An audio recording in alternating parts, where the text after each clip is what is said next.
গতকাল সন্ধ্যার পর থেকে একটা কৌতূহল ফেসবুকে মাথাচাড়া দিল। বৈষম্য বিরোধী ছাত্র আন্দোলন এবং জাতীয় নাগরিক কমিটির যারা সদস্য আছেন তারা তাদের প্রোফাইলে 31 ডিসেম্বরকে টার্গেট করে নানান রকম কথা, নাও অর নেভার, তারপর ধাপে ধাপে আসতে শুরু করলো। আমরা এর আগে কৌতূহল তৈরি হলো যে কি হতে যাচ্ছে, টিজারের মতো অ্যাডভার্টাইজমেন্টের। আস্তে আস্তে আসতে শুরু করলো যে তারা জুলাই অভ্যুত্থানের ঘোষণাপত্র তারা সেদিন দেবেন, প্রক্লেমেশন। প্রায় সবাই মানে আমার ফেসবুক ফ্রেন্ড লিস্টে যারা যারা আছেন তাদের প্রত্যেককে দিতে দেখেছি, এবং তারা যে পোস্টারটা শেয়ার করছেন সেখানে এক্স্যাক্টলি যেটা লেখা আছে জুলাই বিপ্লবের ঘোষণাপত্র, বিপ্লব কথাটা বলা হচ্ছে এখানে। কি হতে যাচ্ছে না যাচ্ছে নানান রকম আলাপ আলোচনা আছে, এবং এর মধ্যে একটা কথা একটু যোগ করে রাখা দরকার। উপদেষ্টা জনাব আসিফ মাহমুদ তিনি কিন্তু এটা নিয়ে স্ট্যাটাস দিয়েছেন। আমরা এই প্রশ্ন স্বাভাবিকভাবেই করতে পারি যে সরকারের একজন উপদেষ্টা এটা নিয়ে কথা বলতে পারেন কিনা, কারণ কি হতে যাচ্ছে, প্রক্লেমেশন হলে কি হয় না হয় সেসব আলাপ তো আমরা মোটামুটি জানি। এর আগে একটু জিনিস যোগ করে রাখা দরকার যে কিছুদিন আগে বেশ কয়েক সপ্তাহ হয়ে গেল এই দুটো সংগঠন বৈষম্য বিরোধী ছাত্র আন্দোলন এবং জাতীয় নাগরিক কমিটি তারা কম্বাইন্ডলি একটা সমাবেশ করেছিলেন শহীদ মিনারেই, এবং শহীদ মিনারেই তারা অনেকগুলো দাবি দিয়েছিলেন। এর মধ্যে ছিল ছাত্রলীগকে নিষিদ্ধ করা, রাষ্ট্রপতিকে অপসারণ করার জন্য সময়সীমা বেঁধে দেওয়া হয়েছিল, এবং সেখানে দুটো কথা বলা হয়েছিল, প্রক্লেমেশন অফ সেকেন্ড রিপাবলিক বা রিপাবলিক এভাবে বলি, এবং নতুন সংবিধান লেখা, আগের সংবিধান বাতিল, নতুন সংবিধান লেখা। আমি আসবো, আসলে তারা কি করতে চেয়েছেন একটা ইশারা আছে, আমি সেইটা নিয়ে কথা বলবো। জনাব হাসনাত একজনের একটা স্ট্যাটাস শেয়ার করেছেন। সো আমরা জনাব হাসনাতকে আমরা জানি অত্যন্ত গুরুত্বপূর্ণ একজন সমন্বয়ক, এবং এই মুহূর্তে বৈষম্য বিরোধী ছাত্র আন্দোলনের প্রধান ব্যক্তি তিনি।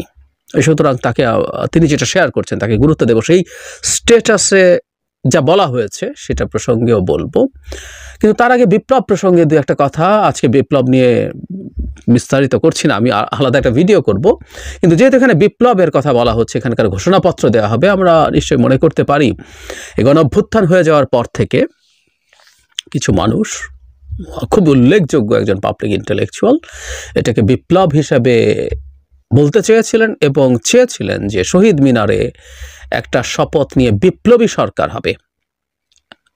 শেখ হাসিনা নিযুক্ত রাষ্ট্রপতি জনাব শাহাবুদ্দিন চুপ্পুর অধীনে শপথ নিয়ে সব কিছু ধ্বংস হয়ে গেছে ইত্যাদি ইত্যাদি, এবং আমরা বড় বিপদে পড়ে যেতে যাচ্ছি সংবিধানটাকে রেখে। আমাদের মনে আছে নিশ্চয়ই, আমি এটার বিরুদ্ধে ঠিক প্রথম দিন থেকেই ফাইট করেছি, যেখানে যেখানে সুযোগ এসছে, আলাপ এসছে, নিজের চ্যানেলে কথা বলেছি, টিভি চ্যানেলে কথা বলেছি, কারণ এই আলাপটা খুব ট্র্যাকশন পাচ্ছিল। আস্তে আস্তে মনে হচ্ছিল যে আলাপটা আর খুব বেশি নেই, কিন্তু এখন আবার দেখা যাচ্ছে আমাদের মনে স্বভাবজাতভাবে প্রশ্ন আসবে যে কেন এটা করা হচ্ছে। আগে আমি জনাব হাসনাত আবদুল্লাহ যে স্ট্যাটাসটা শেয়ার করেছেন সেটা একটু পড়ি, তাহলে আমরা খুঁজে বের করার চেষ্টা করতে পারবো। প্রক্লেমেশন অফ রেভলিউশন কেন লাগবে? রেভলিউশন বলা হচ্ছে বিপ্লব, আমার আপনার এবং আমাদের সবার অস্তিত্ব বাঁচাইতে লাগবে। আমাদের এই বিপ্লবকে সত্যিকার অর্থে বিপ্লবের রূপ দিতে প্রক্লেমেশন লাগবে। এই কাজ হওয়ার দরকার ছিল 5ই আগস্ট, কিন্তু দেরিতে হইলেও যে হচ্ছে এইটা অস্বস্তির খবর। এখন আপনাদের মনে প্রশ্ন জাগতে পারে যে প্রক্লেমেশন জিনিসটা আসলে কি, এটা মূলত রাজনৈতিক বন্দোবস্তের আক্ষরিক অর্থে ঘোষণা। তো এই ঘোষণাটা ঠিক কি করে খেয়াল করি। এই যে ধরেন সরকার, এটা তো সংবিধান অনুযায়ী অবৈধ। প্রক্লেমেশন সে সংবিধানকে সরাসরি চ্যালেঞ্জ করে এবং সংবিধানকে প্রক্লেমেশনের আলোকে ব্যাখ্যা এবং সংশোধন করতে বাধ্য করে। যে স্টেট সিস্টেম আপনাকে বা আমাকে এখন পর্যন্ত নিয়মতান্ত্রিকভাবে ফাঁসির আসামি বানায় রাখছে, সে স্টেট সিস্টেমকে খারিজ করে দেয়। ভুল আছে মানে লিখে ফেললেই তো হয়ে যায় না। যেমন এই সরকার সংবিধান অনুযায়ী অবৈধ, উত্তর হচ্ছে অবৈধ না। সংবিধানে লেখা না থাকলেও বৈধ হতে পারে, এবং সেটা কীভাবে বৈধতা আনা হয়েছে তারা খোঁজ নিলেই আসলে জানতে পারবেন। আর্টিকেল 106 দিয়ে রেফারেন্স নেওয়া হয়েছে।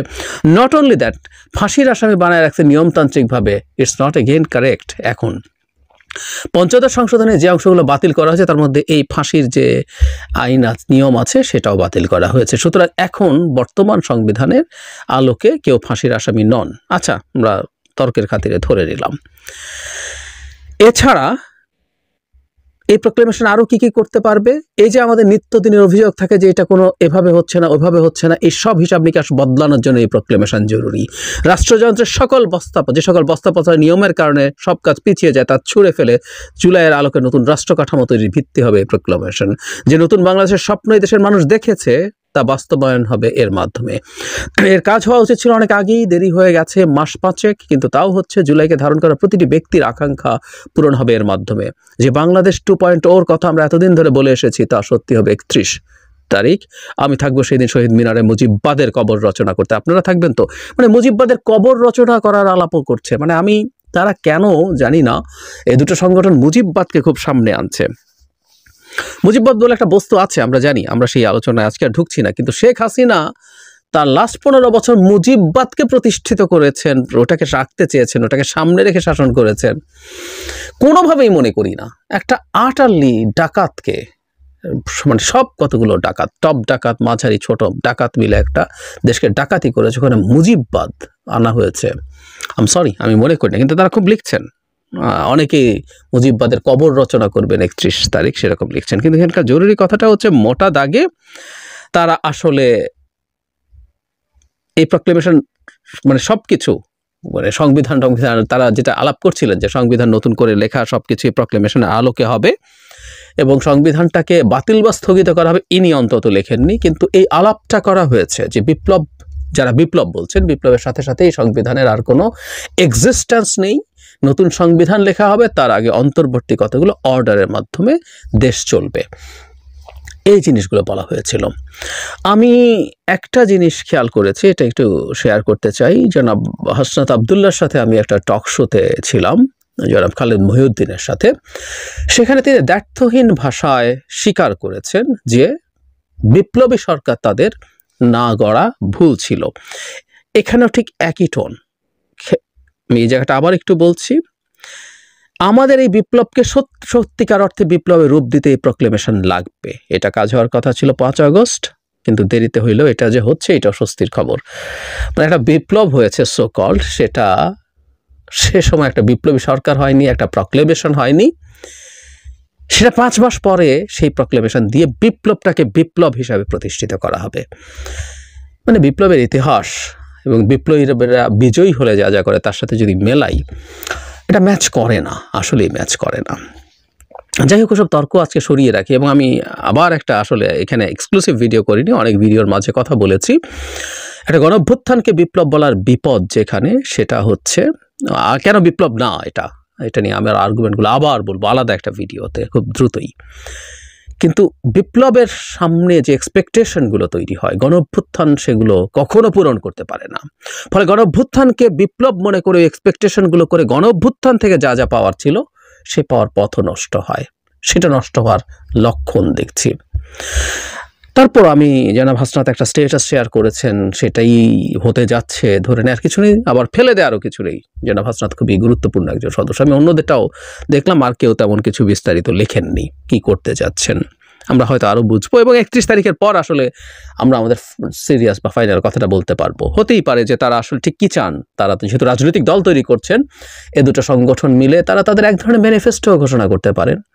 দুই ব্যাপার, একটা প্রক্লেমেশন বলছেন তারা করবেন, সেটা করলে এটার ভিত্তিতে রাষ্ট্রকে যদি তারা এভাবে দেখতে চান, তাহলে সেটা কিভাবে তারা এনশিওর করবেন। একটা সরকার আছে এবং এই সরকারটা এক্সিস্টিং কনস্টিটিউশন ফলো করে তারা থাকছেন, কিছু বিচ্যুতি হচ্ছে যেগুলো পরে র্যাটিফাই করতে হবে।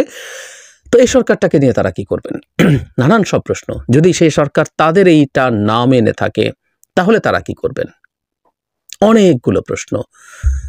নট অনলি দ্যাট, সরকার যদি না মানে, এটাকে মানানোর মতো যথেষ্ট সক্ষমতা, শক্তি কি তাদের এই মুহূর্তে আছে? একই সাথে আরও অপরাপর যেসব রাজনৈতিক দল এবং সংগঠন দীর্ঘকাল মাঠে আছে, আমি স্পেসিফিকলি যদি বলি বিএনপি, তারা কি এটা মানবে? তারা কি এটা মেনে নেয়? অলরেডি নানান ক্ষেত্রে নানান জায়গায় তারা বলেছেন তারা এটা অ্যাকসেপ্ট করেন না। সংবিধান নতুন করে এটা ফেলে দিয়ে নতুন করে লেখা দূরে থাকুক, সংবিধানের সংশোধনও এই সরকারের অধীনে হবে, সেটাও তারা মনে করেন না সঠিক হবে। তাহলে বিএনপির সাথে তো তাদের স্পষ্ট, যদি তারা সত্যিকার অর্থেই সেরকম কিছু পরিবর্তন তৈরি করতে চায়, তাহলে বিএনপির সাথে তাদের সংঘাত হবে, সিরিয়াস সংঘাত হবে, প্রচণ্ড অস্থিরতা হবে। এর মধ্যেই সোশ্যাল মিডিয়াতে সেই অস্থিরতার নমুনা আমরা দেখতে পাচ্ছি। তাহলে ওই প্রশ্নটা আসলো, তাদের এই প্রক্লেমেশন বা এটাকে নিয়ে তারা যে আউটলাইন সামনে দেবেন, রোড ম্যাপ সামনে দেবেন, সেটা কি দেশ গঠনের জন্য, নাকি একটা অ্যানার্কি তৈরি করা? বাংলাদেশে একটা অ্যানার্কি তৈরি হওয়ার সম্ভাবনা দেখা যাচ্ছে। নানা দিক থেকে নানান চেষ্টা হচ্ছে। আমরা যদি সব একত্র করি, আমরা দেখব ভারত, তারপরে শেখ হাসিনা সবাই মিলে তাদের যাবতীয় সম্পদ শক্তি সব ব্যবহার করছে। আমলাদের বিদ্রোহ, আমি শব্দটাকে বিদ্রোহই বলতে চাই, বিদ্রোহ সাম্প্রতিক সময় আমরা দেখেছি, এবং কি ভাষায় তারা বিদ্রোহ করছেন, কতটা স্পর্ধা তাদের হয়েছে। একই সাথে এখন তারা যদি নামেন এবং সেটা নিয়ে পরস্পরের সাথে, সরকারের সাথে বা বিএনপির সাথে বা আর কারোর সাথে যদি সংঘাত তৈরি হয়, দেশ খুবই অস্থিতিশীলতার দিকে এগিয়ে যাবে। এই নৈরাজ্য মারাত্মক ক্ষতিকর হয়ে দাঁড়াবে। কেন করছেন তারা এটা? তারা দল করবেন, দল করে গণতান্ত্রিকভাবে সবকিছু গড়ে তুলবেন, এবং তারা যেহেতু মনে করেন যে জনগণের মধ্যে সংস্কারের প্রবল আকাঙ্ক্ষা আছে, তাহলে এটাকে ম্যানিফেস্টো করে নির্বাচন করতে পারেন। নির্বাচন করলে তারা জিতে যেতে পারেন যদি তা থেকে থাকে। তাহলে তারা এই যে প্রক্লেমেশন এবং কনস্টিটিউশন রিলেটেড যেসব আলাপ সামনে আনছেন, এর মানে কি এই যে তারা সরকারকেও একটু শক্তি দেখাতে চান? কারণ আমরা সাম্প্রতিক সময়ে দেখব যে সরকার সম্ভবত তাদেরকে আগের মতো আর ঠিক গুরুত্ব দিচ্ছে না। তার প্রমাণও আছে আসলে বেশ কিছু ক্ষেত্রে, যেমন এই যে রাষ্ট্রপতির কথা বলছি, এই ক্ষেত্রে তারা অত্যন্ত কঠোর অবস্থান নিয়েও রাষ্ট্রপতিকে সরাতে পারেননি। শুধু তাই নয়, আমাদের পরে যখন উপদেষ্টা নেওয়া হলো তখন জনাব মুস্তাফা সরোয়ার ফারুকীর বিরুদ্ধে তারা কঠোর অবস্থান নিয়েছিলেন, সেটাও সরকার মানেনি। শুধু তাই না, সেবার যে কয়েকজন বিশেষ সহকারী এবং উপদেষ্টাকে নেওয়া হয়েছিল, তাদের সাথে কোনো আলাপ, বৈষম্য বিরোধী ছাত্র বা জাতীয় নাগরিক কমিটি কারোর সাথে কোনো আলাপ আলোচনা ছাড়াই সেটা করা হয়েছে বলেই জানা যায়। সুতরাং সরকার তাদেরকে আসলে আর আগের মতো পাত্তা দিচ্ছেন না, এটা বোঝা যাচ্ছে। কারণটা খুব